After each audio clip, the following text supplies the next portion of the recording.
Hello, colleagues. We are now on topic 5, digital representation of units. And we have 3 talks. The first one by Stuart Sharp. He is a professor in chemistry department of the University of North Florida. The second one is Steve Ray. He is an independent expert in ontologies and formal representatives representatives. And the third one will be made by Michael Chop. He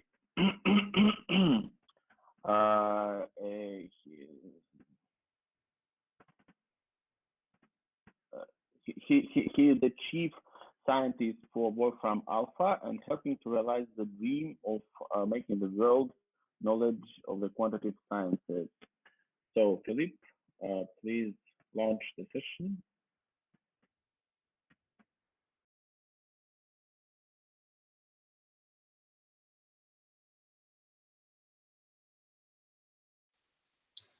Hello, I'm Robert Hanisch from the U.S. National Institute of Standards and Technology.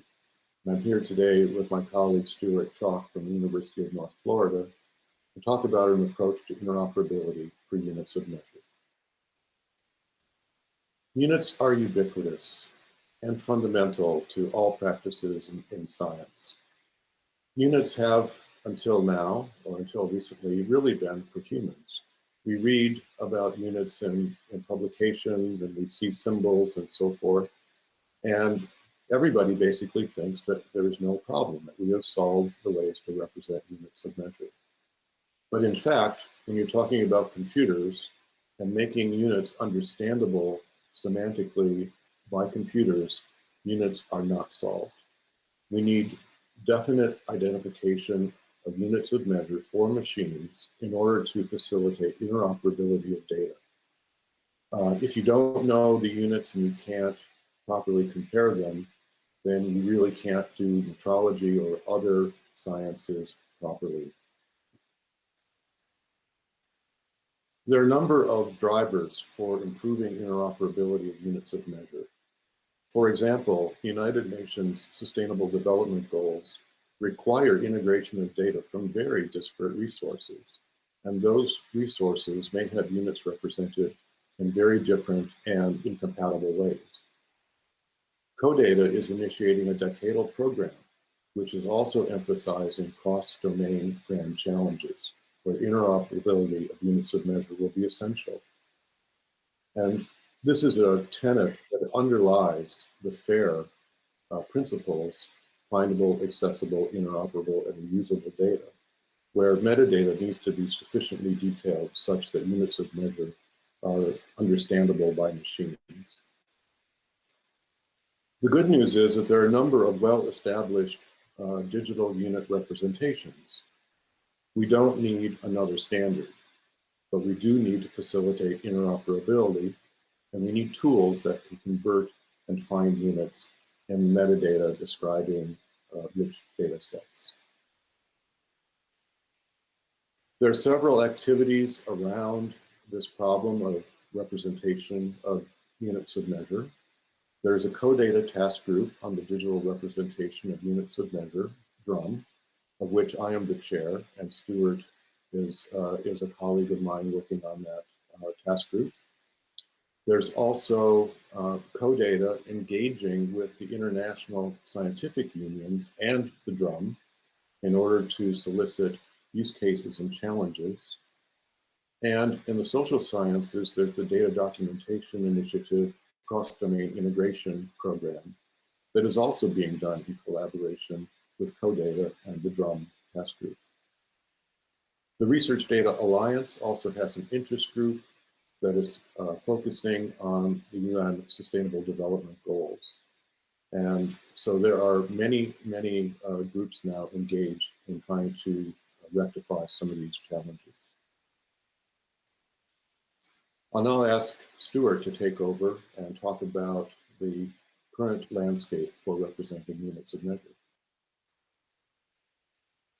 Thanks, Bob. The current digital unit representation landscape is quite varied, and as you can see here, there are a number of different specifications and or implementations kind of separated out into both encodings and ontologies. Now, these are just examples of these two categories, but what has happened is individual disciplines have basically decided they needed to formalize units within that discipline, and therefore they have created their own encodings. As far as ontologies are concerned, there are a number of ontologies around units, QUDT being probably the biggest one right now, and the presentation that comes next is going to go into QUDT in a little more detail. Now, in addition to these specifications and implementations, which are text-based and often used in databases, units are also represented within software and operating systems across different scripting languages, and also in document formatting standards. And so in terms of the different string representations of units, there are a number of variants. Next. You can see on this slide that I have aggregated a number of string representations of the unit, the mole, and kind of given you kind of like a picture of the variability that exists currently. Clearly, it's important that these representations are used and understood, but the interoperability between these representations is very important, obviously, for making data interoperable in the grand sense. And so trying to develop a service to be able to identify and align these different encodings of units is an important priority. Next. In addition, there are just formatting strings that are variable for representing different units. This is meters cubed. And as you can see, there are a variety of different strings that represent that particular unit. And it would also be good if these text-based strings are able to be translated between the string representation and the appropriate unit that they represent. So we have to include those in any system that is developed. Next. Just quickly, a couple of very simple pain point examples. Here we have a slide showing data from different microscopy experiments, where, as you can see, not only are the units of measure not represented, not labeled in the present in the pictures, but also the number of digits used to represent the numeric value is certainly far beyond the number of significant digits. So clearly we need to make sure that the community does at least annotate units of measure wherever necessary. Next. In addition, this is an example of the representation of molar volume, the unit centimeter cubed per mole, in a PDF document, where, as you can see, there are a number of different representations. Some are good, some are at least the appropriate unit, but are not particularly well formatted, and some are actually clearly wrong. And so in terms of natural language processing applications for units, it's important that that publishers, in addition to authors of papers, make sure that unit representations are in some fashion standardized so that they can be made interoperable. Next.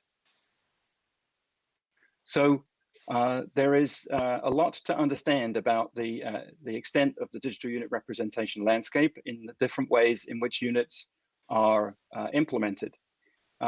We need to gather use cases to understand the scope of needs to support interoperability of these different unit representations.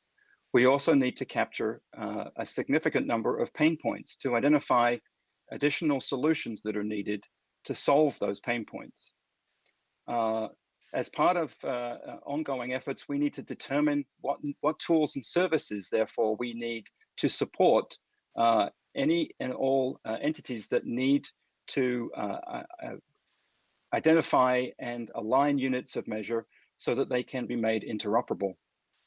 And we want to reach out to different communities and disciplines to make sure we understand their needs, so they understand their needs and approaches to using digital units moving forward. Next. Thank you very much for your attention, and we're happy to answer questions in the discussion. Thank you. Hello, and thank you for the opportunity to present an update on the QEDT ontology at this Congress. My name is Steve Ray, and I'm the CEO of QEDT.org, which is a 501c3 public charity nonprofit incorporated here in the United States. So I'd like to start by just giving you a listing of some of the key features of the QEDT ontology. It is a set of modular graphs distributed both as OWL and shackle, the shapes constraint language, accompanied with a set of vocabularies of units, quantity kinds, dimension vectors, physical constants, systems of units, and systems of quantity kinds. For the linked data community, these are all fully resolvable URIs, all the vocabulary instances and quantity kinds, all the individuals, as well as the URIs for the graphs themselves. One thing that's somewhat unique about the QEDT ontology is we have a well-defined grammar for naming the unit URIs, which makes it somewhat easier, more predictable how to find a given unit of interest for inclusion in your own application. All of these files are encoded as Turtle RDF. And in addition to both the files, a set of static web pages to explore QEDT, we also offer a dynamic Edge browser. Edge is a product from Top Quadrant, which offers a dynamic viewing experience as well as Sparkle querying and a Sparkle endpoint. So finally, QEDT is licensed under a Creative Commons Attribution 4.0 license, which means it can be embedded inside commercial tools for sale without any need for any royalties of any kind. And I refer you to the QEDT.org website for specifics. So here's the essence of the ontology itself. We have the notion of a quantity, which is a contextual concept. Say the height of a building would be a quantity, which has associated with it then a numerical value, say 15.2, a unit, say meters, a quantity kind, which is in this case length, as well as a dimension, which points back to the dimension vectors inherent in any system of units and quantity kinds, such as SI, where you have, of course, the 7 base dimensions, as well as 7 base units. So that's the essential pattern. Here's an example of a very simple use of QEDT, which is just a single quantity which has a numerical value, 72 you see in the example, an associated unit, and the unit is then in turn associated with a quantity kind. This is the very simplest way. You can see some code there, how it would be written. There are more complex patterns. For example, if you wanted to store multiple pairs of values and different units, you can also do that in the QEDT ontology. So everything, as I mentioned, is defined in terms of these dimension vectors. And the reason that's so important is it then allows automated unit conversion, dimensional analysis, these kinds of things, commensurate units that can be checked either in Sparkle itself or Shackle or your own application, of course. Here are some statistics for the current population of units and quantity all available for distribution. I'd like to also mention that QEDT does contain cross-references to many other international standards so that you could, for example, use the UCUM literal representation for a unit to find the QEDT equivalent, and from there navigate to the quantity kind and do any computations you might care to do. So we are trying to have many such connections there.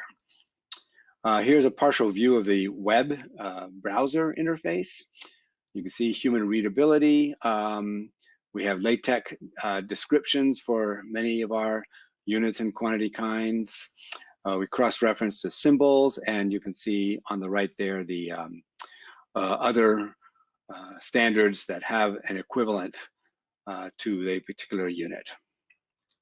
I'd like to spend a few minutes discussing this issue here, which is that QEDT has served multiple distinct communities. And I think this is important for anyone trying to standardize on how to represent units.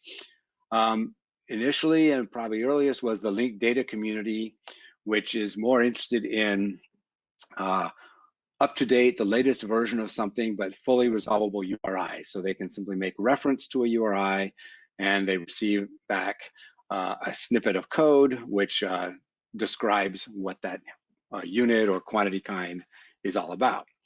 Now that's quite different from the industrial use community, who are more interested in careful management of version control. They want to download these graphs and have them remain fixed in their own application until such time as they are ready to make a careful migration to a newer version. And we use a GitHub release mechanism for this, such that you can use it as a downloaded artifact rather than online through the linked data paradigm. We offer both the choice of the OWL representation of the schemas or Shackle, a shapes constraint language.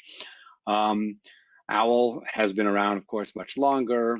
The Shackle representation allows a more expressive capture of some constraints and behavior, which we take advantage of, for example, in that Edge browser for dynamically inferring properties, which might otherwise have been explicitly stated in the vocabularies for the linked data community. So we want to make sure it's available for use with or without the need of using a reasoner in conjunction with it.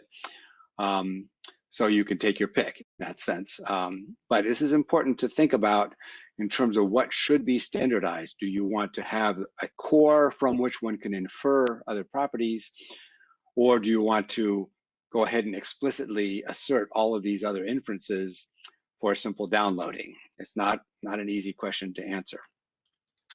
Finally, here are some links to the QEDT homepage, and it has actually cross-references to our GitHub repository, documentation, many other resources. So in the interest of time, I'm not going to go into all the other things you can do with QEDT, but I would like to stress that we are an open source project. We depend upon community involvement for contributions, error checking, new units, domain expertise, and all. And I would invite you to consider participating in that way. So with that, I will stop and will be available for any questions you might have. Thank you.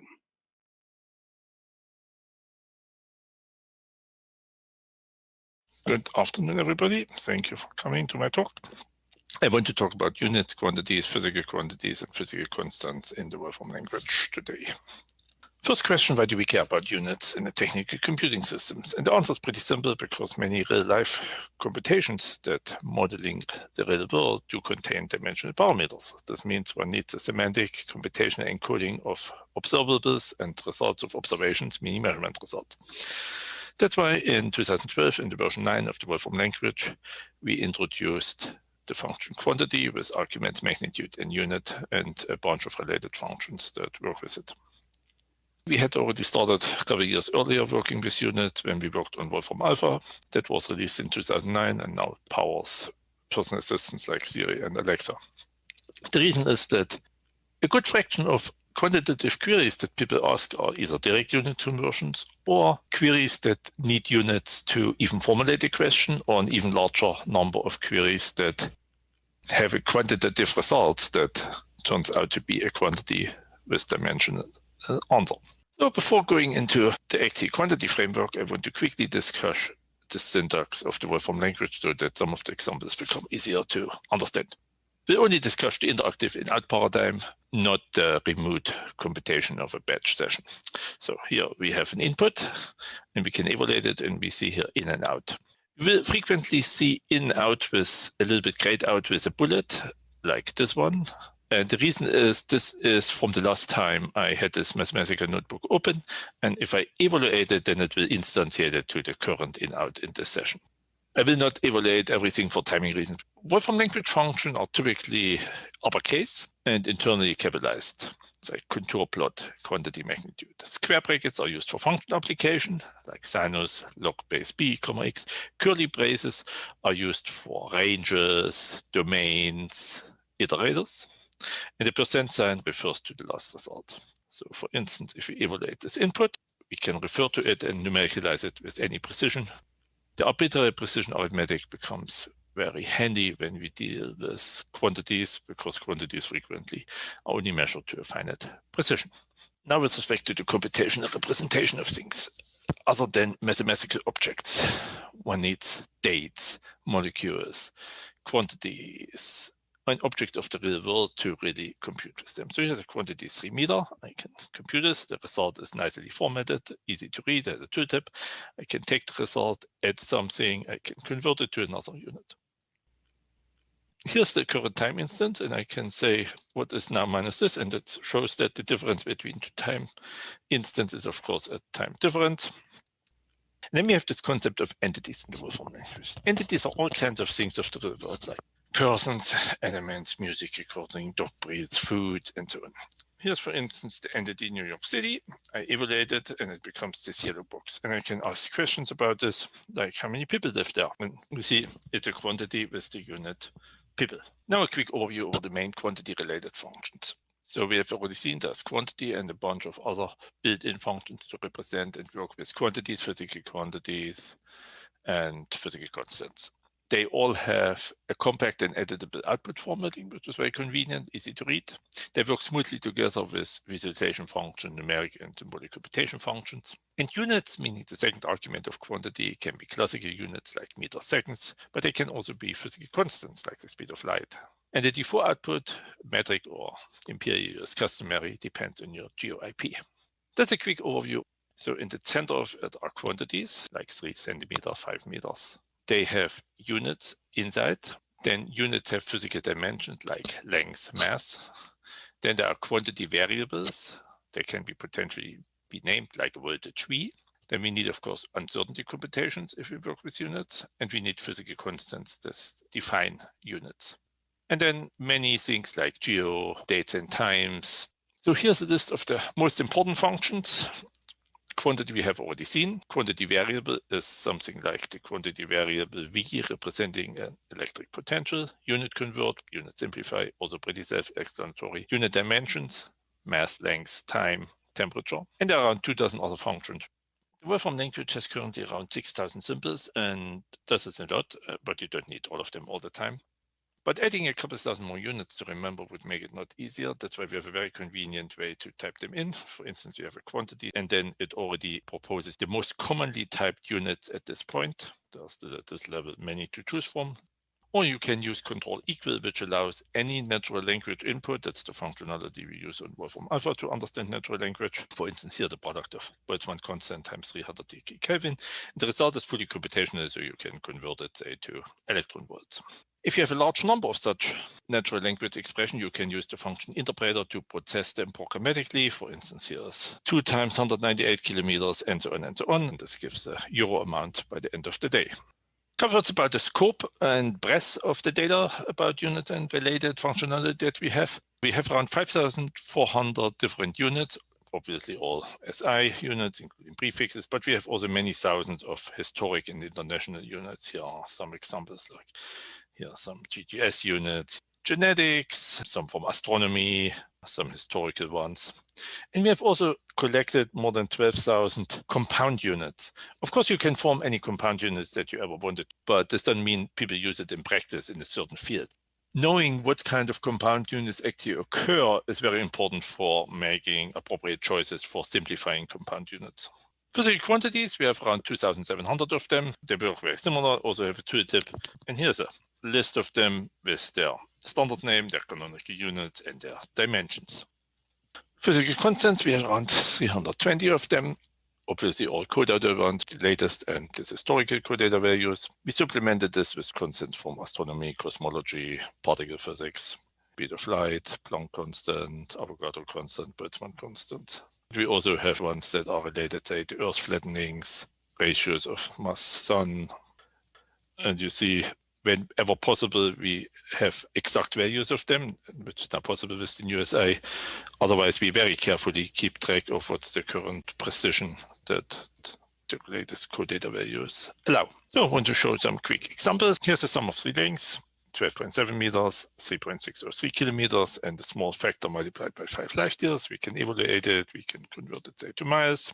Here's a ratio of 3 joules divided by watts. Note that we don't simplify automatically the units, but we keep it as joules over watts. But of course, you can simplify. And here's a mixed radix quantity, which very nicely formats. Mixed radix obviously important for feet, inches, hours, minutes, seconds, and so on. Some example for physical constant. Here's a Planck constant. I evaluated, converted to SI base, which is an exact number, an exact fraction. Here is the Josephson constant, also exact. I can, of course, numericalize it to any precision. And here's the famous Eddington-Weinberg relation. I can just evaluate it. It stays symbolic. I can convert it, and to the relatively low precision, we know the Hubble constant. These two numbers indeed agree, and future physics will probably show the deeper meaning of this relation. Now, physical constant. Here's a quantity variable for an electric potential called V. Here are its dimensions: current, length, mass, and time. Not unexpected, the canonical unit is volts. Here's the Lagrangian of a classical pendulum.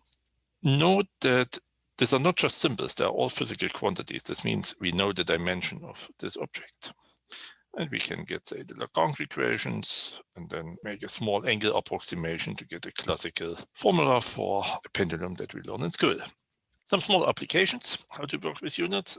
We have 1200 plus formulas from physics. Here's, for instance, the Planck radiation law with the wavelength as the independent variable, and the dependent one is spectral radiance. We can compute explicit values by using concrete wavelengths and temperatures. Here's a nice example. It shows nicely how everything works together. Take F equal ma and have a given force, a given mass, and that's the acceleration expressed as second derivative of time. But note that it's not just a symbol, it's actually quantity variables. This means we can supplement this one with initial conditions, then solve. Now we have the solution of differential equation. We can plug in a time to get an explicit result for the position.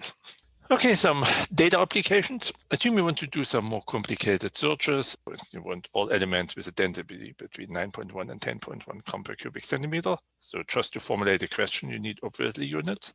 And we look at all elements. We get all metals with this density. And bismuth would probably be the most known one among exotic metals. We can look, for instance, what are the carbon spectral lines that are in the visible range. We can visualize this. A thermodynamic computation: what is the viscosity of the air at a certain pressure and temperature? What's the current sidereal time in Paris? And the result is a mixed radix quantity in hours of right extension, minutes, and seconds. Some applications for units and quantities in daily life calculations. These are entities of type cookie that have chocolate chips added. We have around 100 different of them. What kind of nutritional values? Or given a 14-year-old male, what's its height within 1 sigma? Human growth data provides us with this. Socioeconomic data are a very interesting case because they have some units that are typically slightly outside of the SI, like persons or counting units. So here, beer per capita protection over the last 50 years, we get back a time series. And the elements of the time series themselves are quantities of dimension kilogram per person and year.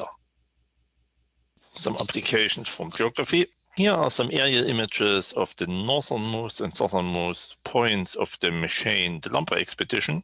We can calculate, say, the distance between these 2 points to millimeter precision. Here are the geogravity data, and we see a relatively large horizontal component, which is conjectured to be one of the reasons why our meter is 0.4 millimeters off. Computational chemistry and genomics. Here's a coffeine molecule. We can represent it as a symbolic object, and as such, it has, of course, properties. For instance, we can calculate its molar mass, its energy in the force field minimization, and we can calculate its principal moments of inertia. Here, let's retrieve the mean male height and male weight for 375 dog breeds, pretty big dogs and pretty small dogs. And we see in a log-log plot, they lie pretty much on a line. And we know from general allometric scaling ideas that we would have a relation that the weight is proportional to height to the alpha with an exponent between 2 and 3. And we can quickly carry out the optimal fit to this nonlinear model, not just of the log, but the original one, and get 2.4 as the exponential scaling parameter for dogs. Let's look at a slightly more esoteric example, Pokemons. We know that humans' weight is log normal distributed. Human height is normal distributed. What about Pokemon weights?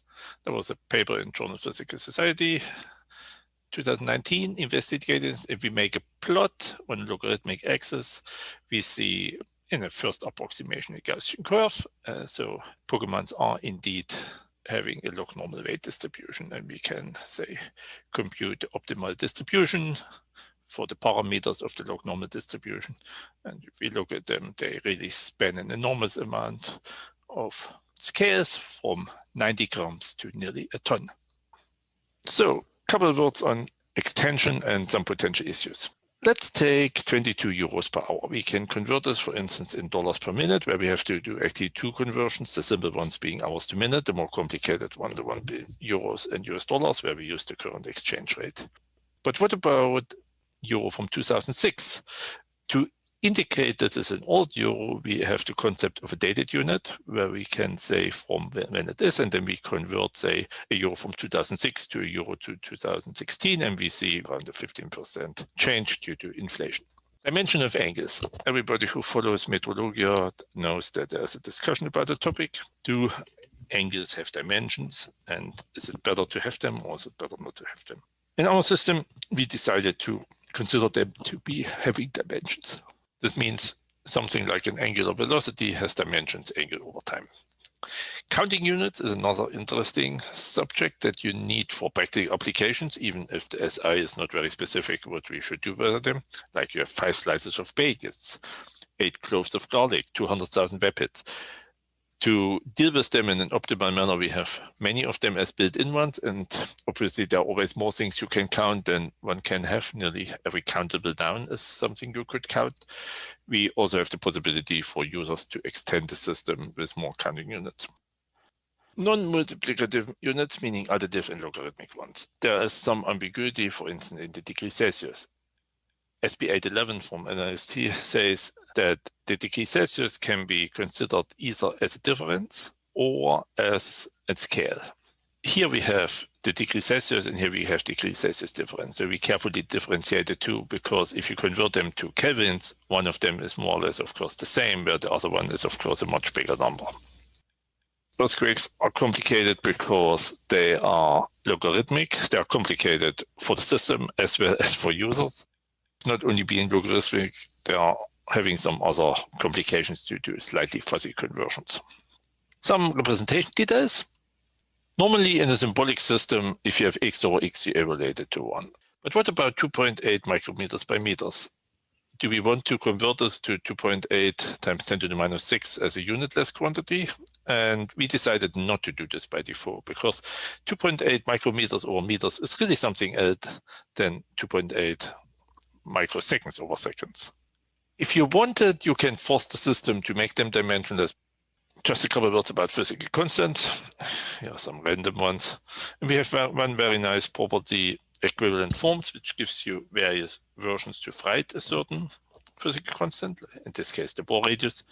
It is nice because once you have a sufficient amount of these equations, you can actually do algebraic computations with them. For instance, figuring out what's the influence of an error in one of the physical constants. Here we take this list of representations and plug in the latest code data value, and it matters which order you do all of this, because the resulting precision is slightly different. Some application of working with dimensions. Dimension analysis, still very popular and in use. Here's a very classic example, Taylor's estimation of the explosion power of the Trinity bomb.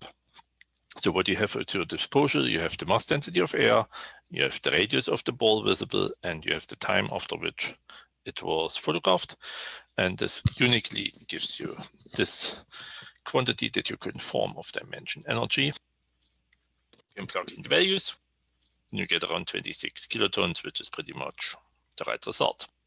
Another application of the use of dimensions is the de-dimensionalization of equations. For instance, you have a time-independent harmonic oscillator Schrödinger equation, and you want to get a form that is free of any units and dimensions. So we have this function non-dimensionalization transform with old variables, new variables. Here's the result. And we also get explicit instructions what to do with the dependent and independent variables and the parameter to get to a pure equation with no dimensions. Okay, as said, measurement results always have uncertainty, so it's important to do computations properly by taking uncertainty into account. Here's a very simple example. Take one with pure numbers, no units and quantities involved. Of course, we could do it with units and quantities. Say we have 2.4 plus minus 0.1. The function in Wolfram language to represent uncertainty is around. So we have this, and then we can carry out proper GOOM-style arithmetic that takes all correlations, potentially vector valued, into account with correlation matrices, and we get this result. Of course, you could also just substitute it, but then because we missed any correlation, we get a much larger uncertainty. Being able to do it properly with uncertainty is, of course, important for more and more domains, like the Kepler mission that looks for the exoplanets. They report very nice error bounds and everything, so we can take them and visualize them and see where a potential future habitat for humans might be. Sometimes one doesn't just want to do an uncertainty calculation, but one has to be a little bit more precise because one needs very high moments or the active distribution. We can work with built-in distributions. Here's a so-called quantity distribution, where we have voltages that are distributed according to a Wigner semicircle, a uniform distribution for the current, and then we can use just Ohm's law to calculate what is the expected value of the resistance, and we can also calculate the actual distribution. And here are some visualizations. So the half circle for the voltage, the uniform for the current, and the resistance is more complicated. Here's a closed form for the distribution. Okay, and I think it brings me nearly to the end of my talk. So quick summary. There is a very detailed documentation of all of the 2000 unit and quantity related functions that we have in the Wolfram language. If you go to the Wolfram language documentation, here's a snapshot of the website. Then for some more advanced application examples for the version 12 of the Wolfram language that came out 2 years ago, we prepared a larger number of examples, what you can do with all the functionality available. And last, I put a version of this talk with some more examples in the cloud. You can just go to this address and try all these examples yourself, can modify them, rerun them, and you don't need an account to do this. And if you have any questions for me or the units team at Wolfram, don't hesitate to email me, and I will answer as fast as I can. Thank you very much for your attention.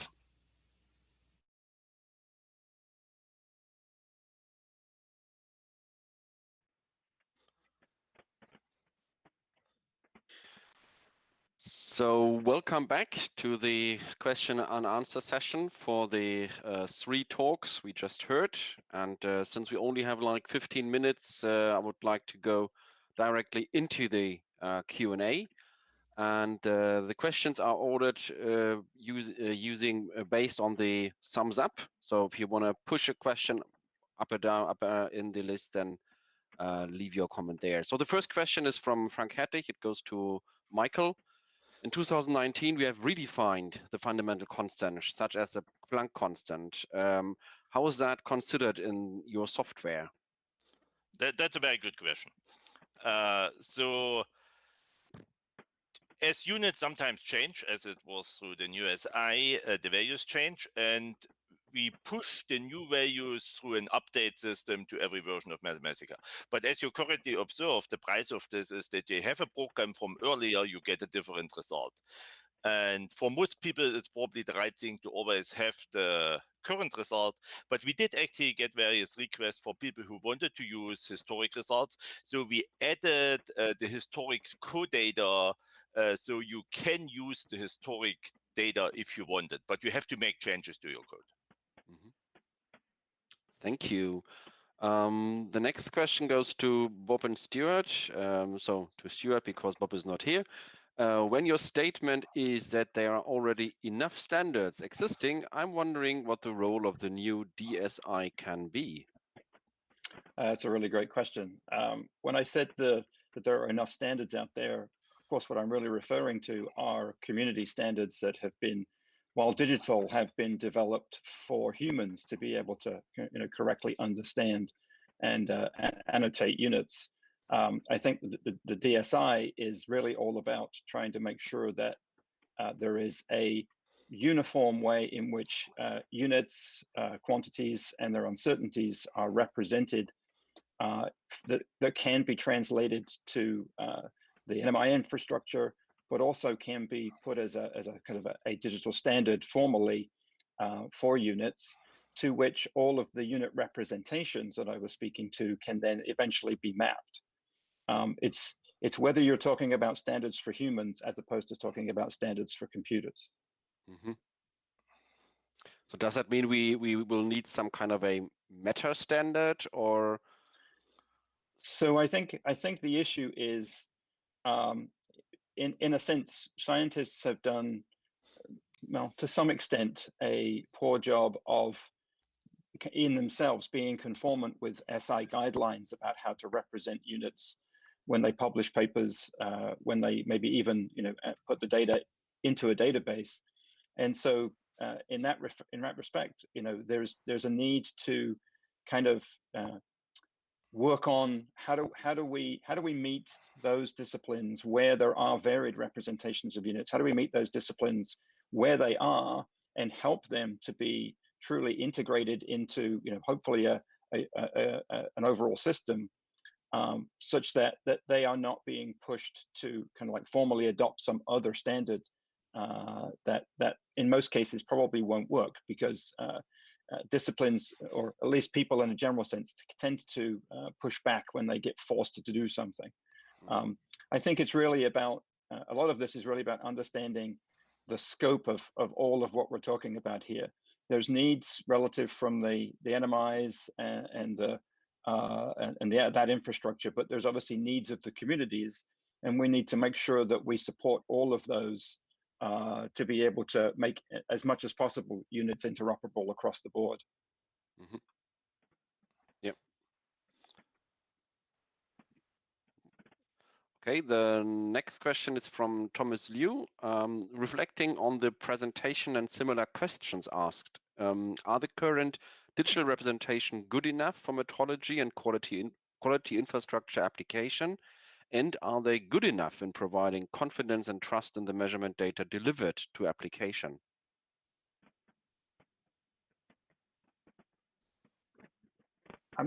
As someone that is not part of an NMI and the quality infrastructure, I'm probably not really appropriate person to answer this. I think we need to take a long and hard look at what is the current, or what are the current digital representations, and then obviously have the metrology and quality infrastructure communities basically look at that and for themselves define whether or not it's good enough, and if it's not good enough, what's needed to be added.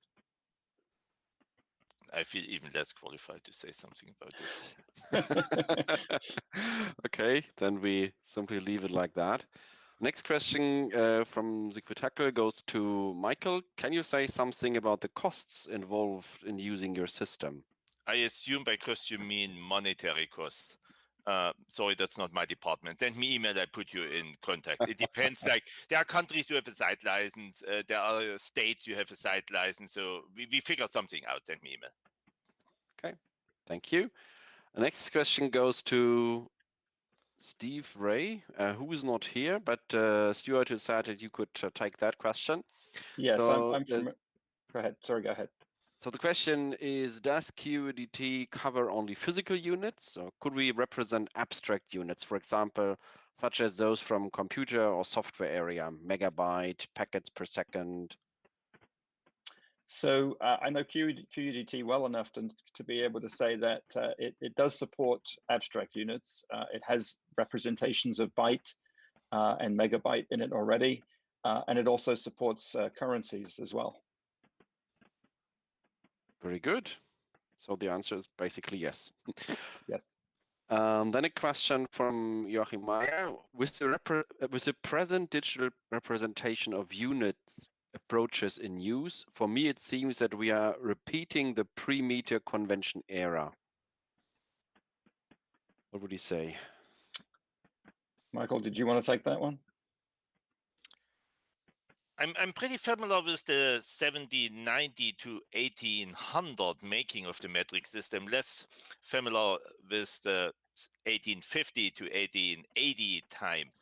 But I think it's maybe not quite as bad. But I agree there are some similarities, especially if you think on the parallels between the making of the electrical units at this time and what we do today.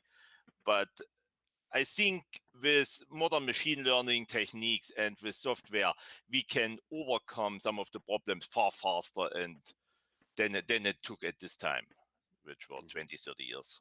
Mm-hmm.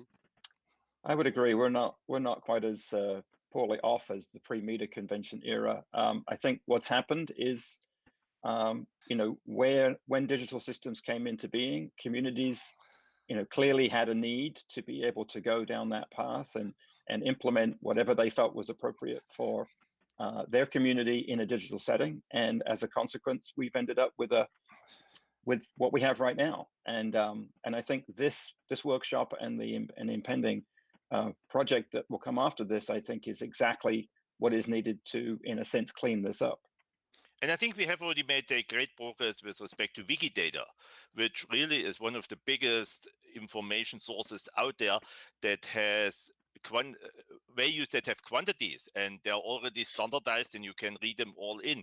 Yes, you need your own program that then understands them, but I feel like that's a great start. Mm-hmm. Then maybe I can add a question that relates to that. We have seen from your talks but also from others earlier today that there are several communities developing solutions or approaches. Some of them are seeking an open source approach to invite others to contribute. Others, like for Wolfram, I understood that it's one of your core competencies for the software. Is there a way that these communities can learn from each other? So to be precise, is there a way that maybe the things you've learned for the developments in Wolfram could be used in the open source community for other solutions as well? I think that's already partially the case. For instance, one of the Wikidata developers who works for us works also for Wikidata. So we already try to make the things as interoperable as possible. Mm-hmm. Very good. I mean, I could answer that and say, I think there are lots of different areas where units obviously are used. Lots of different, as I mentioned in the talk, there's lots of different software systems. I think the more we can get different implementations to kind of explain how they've gone through the process of implementing units, then we as a community can learn about all of their trials, tribulations, pain points, and issues they came across in terms of trying to implement those units. So yes, I would encourage all entities that have done something to implement units in whatever fashion to communicate how they've done that and what problems they found in particular. And one issue I want to mention, ISO standardizes the physical quantities, and that's very nice from them, and we have already heard the ISO talk, but their usage conditions, I feel like, are a little bit too stringent for really disseminating and reusing this everywhere in the world. Mm-hmm. Good to know. Thanks. Then there's a question from Emilio Prieto. The SI brochure includes rules for well writing the SI units. Examples are given here, lowercase and capital initials and so on. But in the presentations, I've seen other formats to represent digitally the units not following such rules. What could be the best approach to have a common way? Should BIPM relax the rules? I can't speak as to whether BIPM would relax the rules, but I think part of the reason for all of these other ways in which the SI units have been represented, again, is just application based. You know, we need to be able to represent, for instance, a unit or a set of units in a database. What's the right way to do that? Is it the best way to use like a common string that maybe a human would use to do that. Well, the problem is if you want to search on that in your database and somebody comes in with a slightly different string because of how they nominally write that unit, then you might end up being, you might not find the unit that you're interested in. So I think we have to be very careful here to realize that we're comparing strings that are nominally used for humans to understand what a unit is versus strings, or maybe better said, identifiers for what a computer system needs to use to identify units. And the longer they are, the better they are probably going forward for finding them. Otherwise, you will have too many false negatives. Mm-hmm. Understand. And the last question we have from the audience is from Massimo Pinto. Is LaTeX thought as the typesetting system that will convert machine-readable documents into the human-readable counterpart? So is that the machine to go, the machinery, or should we focus on something else? I would say LaTeX is one way to format a unit or an equation or whatever you're trying to represent using LaTeX. Whether it is the way to typeset it, again, that's really dependent upon the application. I think it is definitely something that looks good. And in mathematics, we have seen over the last few years quite some progress in trying to semantically understand LaTeX, because LaTeX just is presentation. We don't have any built-in mathematical meaning. But by having a large enough corpus, the archive gives us 1.5 million LaTeX files, one can learn quite a lot of how at least statistically make use and interpret it. It might be hard for units because they are so small. And if you see somewhere just 3m, you really don't know, is it the product of 3 times the variable m or is it 3 meter? So one might need a touch more tagging to make this really work very well. Mm-hmm. And for publishers, you're a little bit out of luck because you're not getting access to the raw LaTeX files. You just get a resulting PDF, and then most information has been unfortunately lost. Yeah, so there's some way to go there as well. Yeah, we have heard about machine-readable standards. Maybe we need to have machine-readable publications in the future as well. I think we Sounds should. like yes, I agree. I completely agree.